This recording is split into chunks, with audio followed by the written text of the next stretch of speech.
2008 நான் ஃப்ரீலான்சராக ஸ்டார்ட் பண்ணும்போது ஒரு வெப் டிசைன், அப்போல்லாம் பார்த்தீங்கன்னா logo design, web development, app அப்படிங்கிற ஒரு கேட்டகரியே கிடையாது. அப்புறம் ஹோஸ்டிங், டொமைன். ஸோ இதுதான் நான் பண்ணிட்டு இருந்தேன். தூரத்து ரிலேட்டிவ் ஒருத்தர் ரொம்ப பெரிய பணக்காரர். ஆக்சுவலாக அவர் ஒரு பெரிய ஒரு எக்ஸ்போர்ட் இம்போர்ட் பிஸ்னஸ் வச்சுருந்தாரு. அவரை மீட் பண்ணி கன்வின்ஸ் பண்ணி அவருக்கு ஒரு வெப்சைட் டிசைன் பண்ணலாம் அப்படின்னு அவரை கன்வின்ஸ் பண்ணிட்டேன். அதுதான் என்னுடைய ஃபஸ்ட்டு ப்ராஜெக்ட்.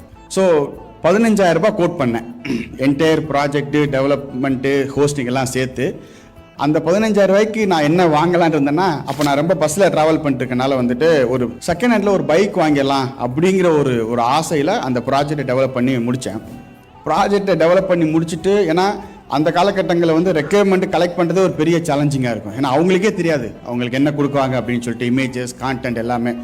ஸோ எல்லாத்துக்கும் பயங்கர கோஆப்ரேஷனாக இருந்தவர். ப்ராஜெக்ட் முடித்து ஹோஸ்ட் பண்ணிவிட்டு இன்வாய்ஸ் அனுப்பிச்சிட்டு கால் பண்ணி அவர் ஃபோன் எடுக்கவே இல்லை. அப்போ இருந்து இப்போ வரைக்கும் அந்த ஃபோனை எடுக்கவே இல்லை. அது எனக்கு ஒரு ஃபினான்ஷியலாக ஒரு ஏமாற்றமாக நான் ஃபீல் பண்ணலை. என்னுடைய கனவு எனக்கு கனவு அடுத்து நம்ம இதுதான் நம்மளுடைய ஃபஸ்ட்டு ப்ராஜெக்ட்டு. எல்லாருக்கும் பார்த்திங்களா அந்த ஃபர்ஸ்ட் லவ் மறக்க முடியாத மாதிரி ஃபஸ்ட்டு ப்ராஜெக்ட் எல்லாருக்குமே ஒரு பயங்கர எமோஷனலாக இருக்கும்ல, அந்த எமோஷனல் தான் எனக்கு ரொம்ப ஒரு பெயின்ஃபுல்லாக இருந்தது.